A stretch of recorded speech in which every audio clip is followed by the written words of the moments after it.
This is a reminder, this is for informational purposes only. Take this information to your healthcare provider and let your healthcare provider decide what is going to be the best course of action. Also important to remind all of you that we are not making any medical recommendations. We are not suggesting that our products can be used to treat or cure any type of different health condition. Again, this information is for informational purposes only.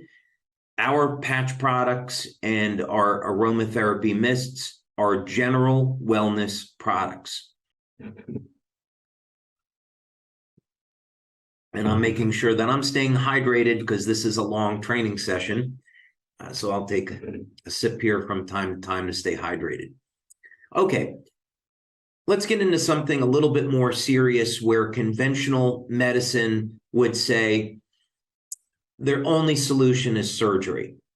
Well, my response would be, if you've got a loss of cartilage, how did the cartilage get there in the first place? Your body made it, right?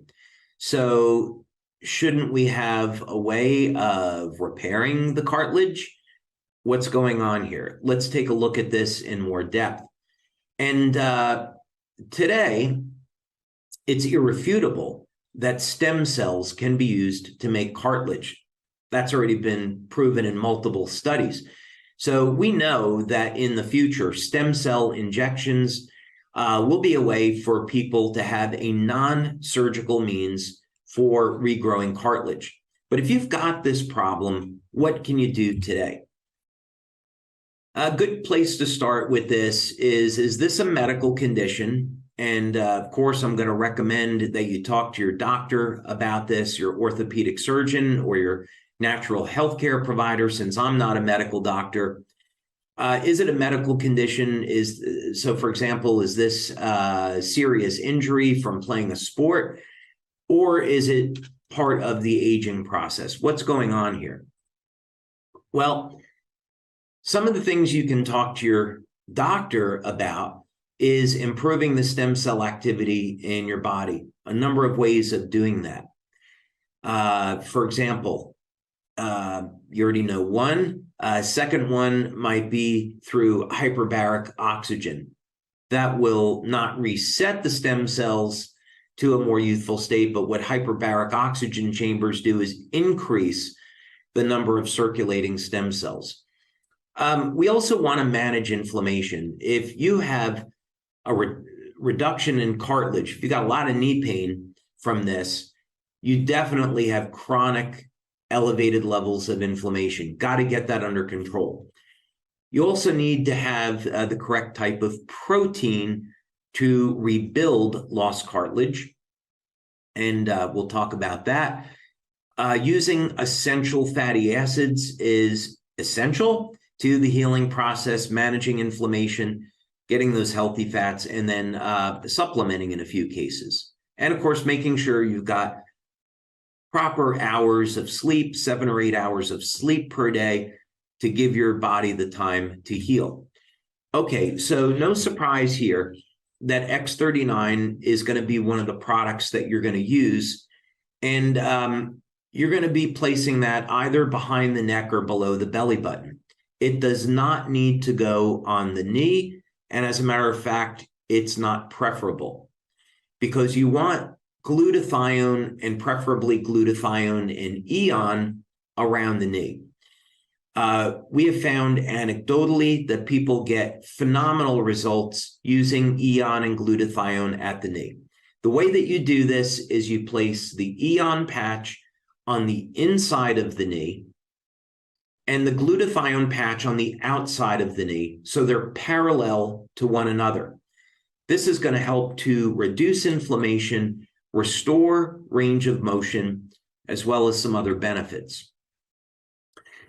Now, I had met a number of years ago a doctor by the name of Bernd Friedlander, and he's a chiropractor who was working with the San Francisco 49ers, and simply by elevating glutathione, vitamin C, and supplementing with collagen, in this case, it was a beef collagen from Argentina, that he found that he could regrow cartilage. This was almost 20 years ago, a little bit less than that.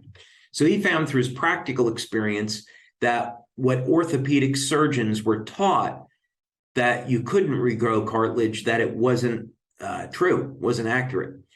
So collagen supplement, 10, 20 grams per day, can help to restore lost or damaged cartilage. You can also use a protein supplement called the master amino acid pattern. We don't have time to get into it here, but it's free-form amino acids, including the branch chain amino acids, and the protein synthesis on this combination is extraordinarily high. It's like 98 or 99%. This would compare to, let's say, animal protein, that's maybe only 35% utilization. So you get a tremendous efficiency from using master amino acid pattern. Now, if you've got a serious condition, you're bone on bone, definitely you should talk to your doctor about taking oral and IV vitamin C. So maybe you go to your doctor twice a week for 2 10-gram, you get a 10-gram IV of vitamin C twice per week. Vitamin C is linked in clinical studies to regrowing cartilage. It's a trigger for repairing damaged collagen structures in the body. So it's essential that you get a high dose of vitamin C in your diet, let's say at least 1,000 milligrams once or twice or 3 times a day, along with IV. See what works for you. Definitely, I would take a copper supplement, 2.5 milligrams of copper glycinate once a day. If you're not getting enough copper in your diet, make sure that you have a cysteine in your diet. So if you're not getting enough eggs or dairy products in your diet, take an NAC supplement. Of course, we already talked about olive oil as a natural anti-inflammatory, and curcumin. These can help to be part of managing the inflammatory process and providing healing. By the way, if you're bone on bone, you have a significant loss of cartilage, and you have chronic inflammation, the inflammation is destroying your stem cells. It's the inflammatory cytokines that attract stem cells to an injury. So if the antioxidant system in the body is compromised, you have a poor diet, you're not elevating your antioxidants, and the inflammation runs out of control, you're not going to heal. So you have to get your inflammation under control, and you do that with natural anti-inflammatories, and you do that by elevating your antioxidants. Now, when the inflammation comes down, the stem cells can get to the injury and do their job. And stem cells will make collagen, and stem cells will definitely make cartilage.